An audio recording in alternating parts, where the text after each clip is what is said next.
Bonsoir, bienvenue sur la voie de Morgane. Alors ce soir, j'innove un peu. Je ne vais pas vous lire d'histoire. Je vais essayer de vous raconter une histoire. Je dis essayer car c'est la première fois. Donc j'imaginais un format plus court. Je vous ai annoncé ça en catimini. Et comme j'aime jouer, j'ai décidé d'apporter en plus quelques éléments. Je vais tirer au sort des éléments du récit. Et avec ça, je vais construire une histoire pour vous. En espérant que ça ressemble à quelque chose, je n'en sais rien. Voilà. Alors, de ma main innocente, les deux sont innocentes, j'ai préparé tous mes chapeaux. Et comme j'ai trouvé plus mes bonnets, ils sont trop bien rangés. J'ai pris une petite pochette. Voilà, j'ai 4 catégories. 4 éléments du récit obligatoire. Un prénom, un animal, un état émotionnel et un événement. Et on va voir ce que ça va donner. Alors, je tire au sort. J'ai vraiment aucune idée. Je ne sais même pas quelle catégorie je tire au sort. Alors, le prénom sera, vous le voyez pas, c'est écrit Cléopâtre. C'est un miroir. C'est challengeant. Hein? Alors, autre chapeau. Je trouve ça très amusant. Un éléphant.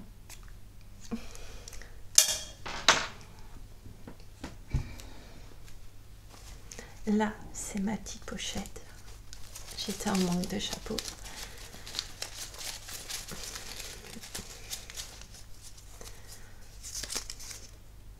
La joie.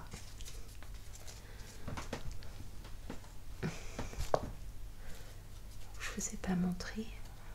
C'est un miroir, mais vous pouvez quand même lire. Éléphant, j'écris pas très bien. J'ai pas écrit pour être lu. Et dernier chapeau.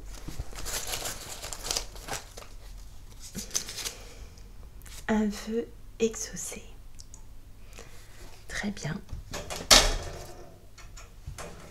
Excusez-moi pour les bruits. Donc, je récapitule. Nous avons Cléopâtre, la joie, un vœu exaucé et éléphant. Et c'est parti pour 10 minutes d'histoire.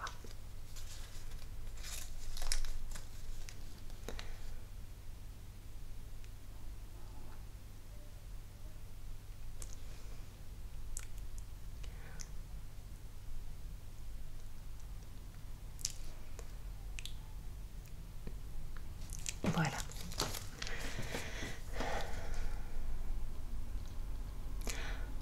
Ce soir encore, Anton refusait de dormir. Tous les soirs, il refusait obstinément de dormir. Il avait peur du noir. Aussi, quand il était dans son lit, il observait autour de lui, au plafond,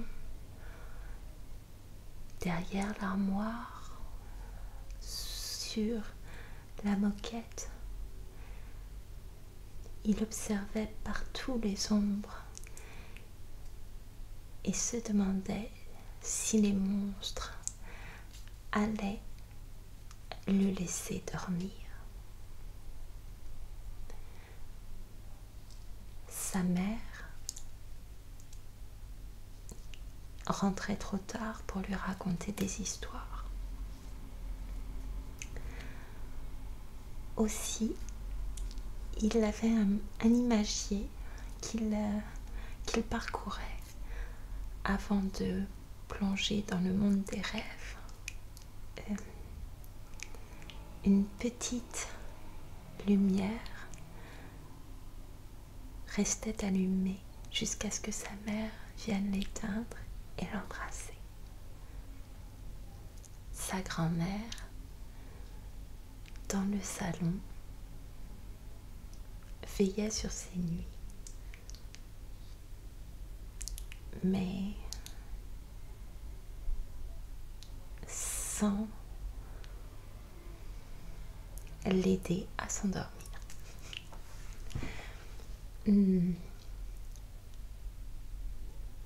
C'était un mercredi soir. Anton avait une journée difficile. À l'école,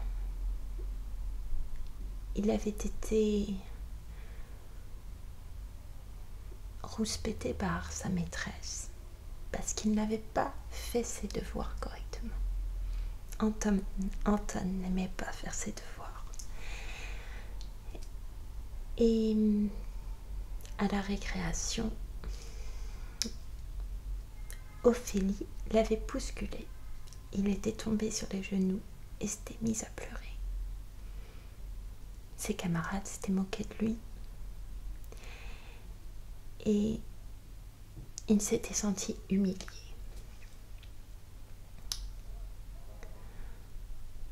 Aussi, c'était tout triste qu'il terminait cette journée. Et en feuilletant son imagier, il s'arrêta sur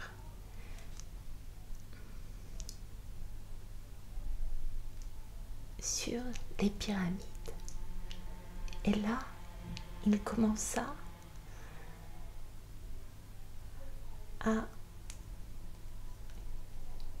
se raconter une histoire où il n'était plus ce petit garçon qui était souvent victime des moqueries parce qu'il était plus chétif que les autres et plus sensible. Non, dans cette histoire,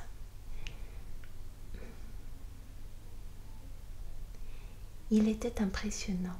Il avait des pouvoirs magiques. Il pouvait voler. Et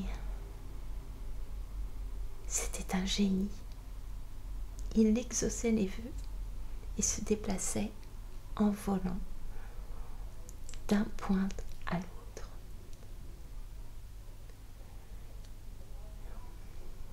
C'est sur cette image qu'Anton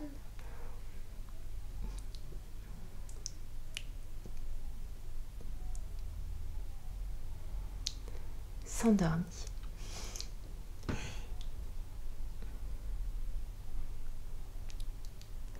Malgré les ombres qui parcouraient sa chambre, il tomba dans un sommeil profond. Et là, il fut transporté dans un autre monde.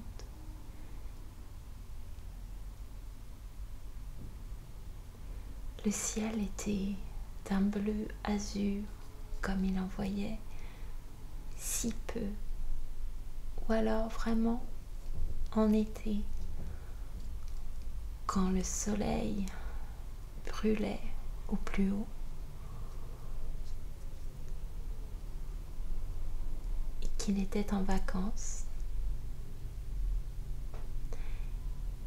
Mais là, ce n'était pas la même chose. Le soleil brûlait, l'air s'évaporait du sol et tout semblait incandescent. Heureusement pour lui, ses pieds ne touchaient pas le sable. Non, il ne touchait pas le sol, il volait. Il n'avait pas d'ailes, ce n'était pas un oiseau, non. Il Il se déplaçait simplement en y pensant, ou même pas, sans y penser, comme lorsqu'il voulait marcher d'un point à un autre. Il n'avait pas besoin d'y réfléchir. Cela se produisait, tout simplement. Alors, il volait dans l'air, il tournait dans tous les sens, faisait des pirouettes, virevoltait.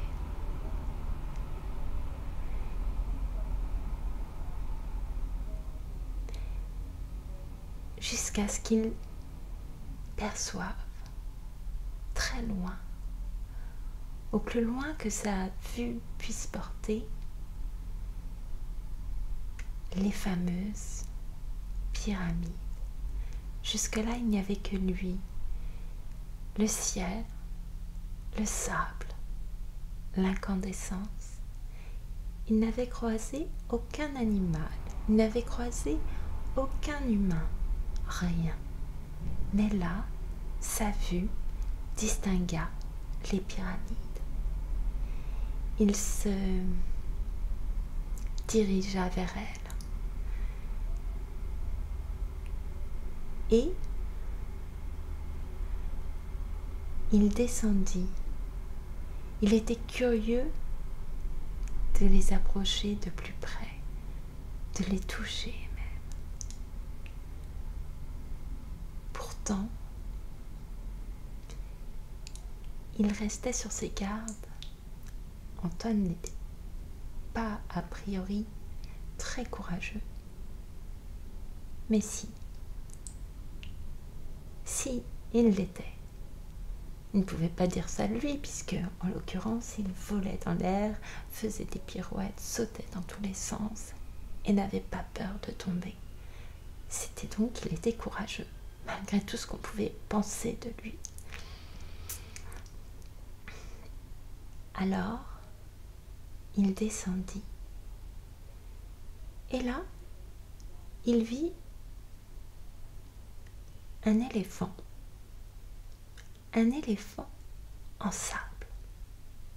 Il s'approcha, se demandant pourquoi cet éléphant, cette sculpture d'éléphant, comment cette sculpture d'éléphant en sable était arrivée là. Il vit une petite fille à côté qui sculptait cet éléphant en sable. Il s'arrêta à la hauteur de la trompe de l'éléphant, qui semblait jeter de l'eau en l'air. Et, s'adressant à la petite fille, lui demanda « Bonjour, mais qu'est-ce que tu fais ?» Elle lui répondit tout simplement « Eh bien, je sculpte un éléphant. »« Mais pourquoi donc sculptes-tu un éléphant ?»« C'est mon animal de compagnie. Simplement, je dois le reconstruire chaque jour. Il ne s'éveille qu'à la nuit tombée. »« Ah, mais pourquoi ? » C'est ainsi. Le vent le balaie à l'aube et toute la journée, je construis cet éléphant. Et lorsque la nuit tombe, que le soleil se trouve entre ces deux pyramides et l'éclaire, là, il reprend vie et me tient compagnie. C'est ma seule compagnie. Mais comment t'appelles-tu ? Je m'appelle Cléopâtre. Cléopâtre, c'est joli comme prénom, mais enfin, il y en avait une avant toi. Oui, je sais, mais je m'appelle quand même Cléopâtre. C'est comme ça, je ne peux pas changer mon nom. Et toi, comment t'appelles-tu ? Moi, je m'appelle Anton. Et que fais-tu là, Anton ? Je ne t'ai jamais vu. j'ai fait un souhait avant de m'endormir. Je voulais voir les pyramides. Et voilà, je suis arrivée là. Je suis devenue un génie. Un génie? Tu es un génie? Ah oui, je suis un génie puisque je vole. Je vole et je peux faire exactement ce que je veux, me déplacer où je veux. C'est vrai, mais pourrais-tu exaucer un vœu pour moi? Oui, oui, évidemment, puisque je suis un génie. Très bien. Alors, génie, Anton, s'il te plaît, j'aimerais que mon éléphant reste vivant et que je n'ai pas à le reconstruire chaque jour. Ainsi, je pourrais aller à l'école et me faire des amis. Très bien, Cléopâtre, je vais exaucer ton souhait. Je vais formuler ce souhait.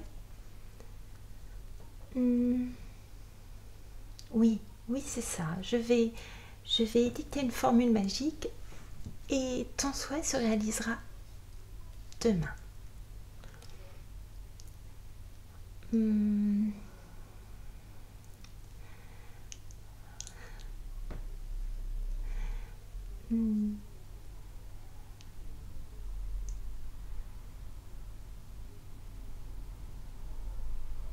Par tous les temps et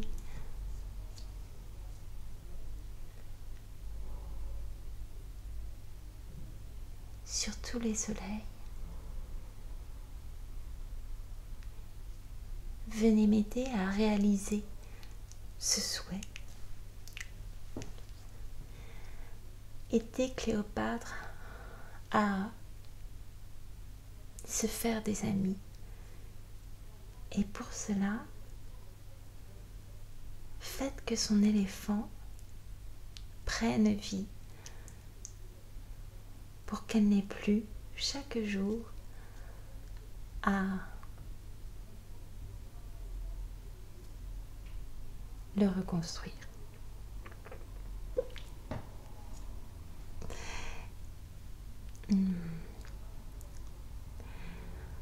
Alors, Anton prit une poignée de sable et l'aspergea sur la sculpture de l'éléphant de Cléopâtre. Ils se donnèrent la main et dansèrent autour de l'éléphant. Là, à ce moment précis, le soleil, entre les deux pyramides, frappa l'éléphant avant de se coucher. Il prit vie. Et à ce moment précis,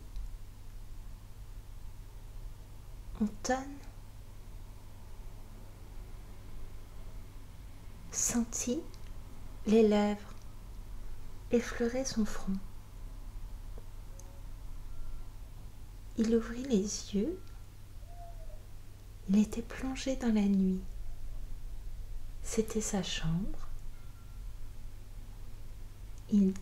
Sa mère était à ses côtés, lui caressait le front et lui murmurait « Rendors-toi, mon chéri, rendors-toi vite. Passe une belle nuit, que tous tes rêves soient exaucés.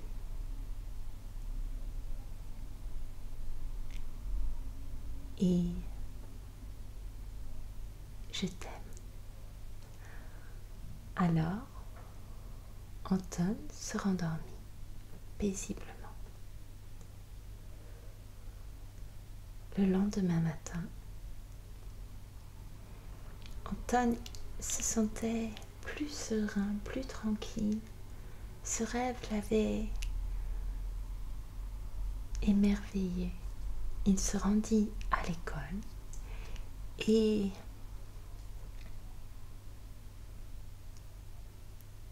quelle ne fut pas sa surprise lorsque, en cours de français,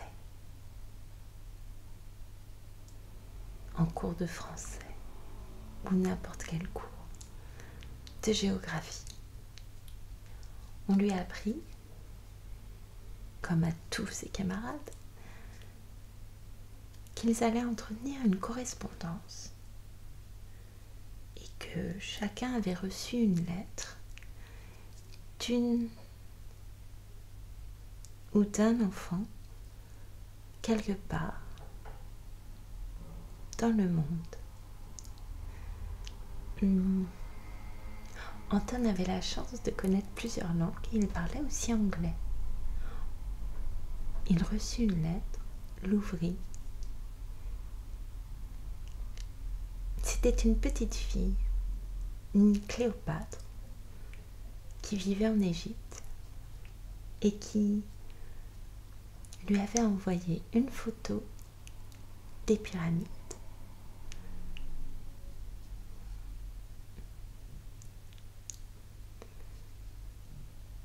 Il y avait une autre photo, c'était la photo de Cléopâtre dans sa chambre. Elle avait un petit éléphant, c'était une peluche, mais il y avait ce petit éléphant à côté d'elle. Et Anton reconnut cette Cléopâtre, c'était bien la petite fille de ses rêves. Et c'était donc un vœu exaucé 3 fois.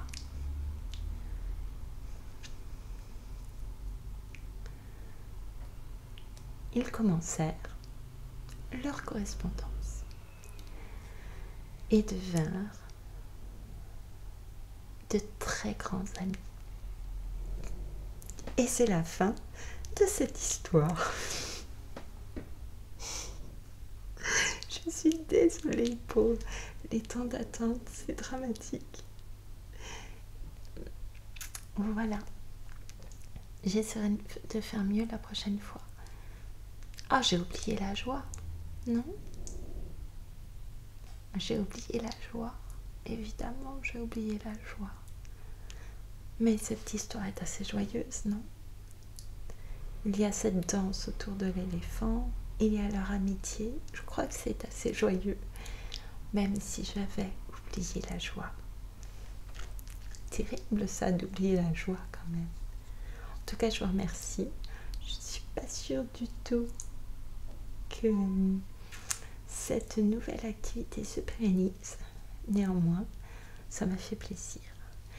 Vous voyez, j'ai fait j'étais extrêmement stressée. J'ai réuni tous les papiers, je les ai tous serrés les uns contre les autres. Néanmoins, je garde mes chapeaux et je vais continuer le tirage au sort. Je rajouterai peut-être quelques émotions et d'autres personnages. Voilà. Je vous remercie beaucoup pour votre écoute et je vous dis à très bientôt.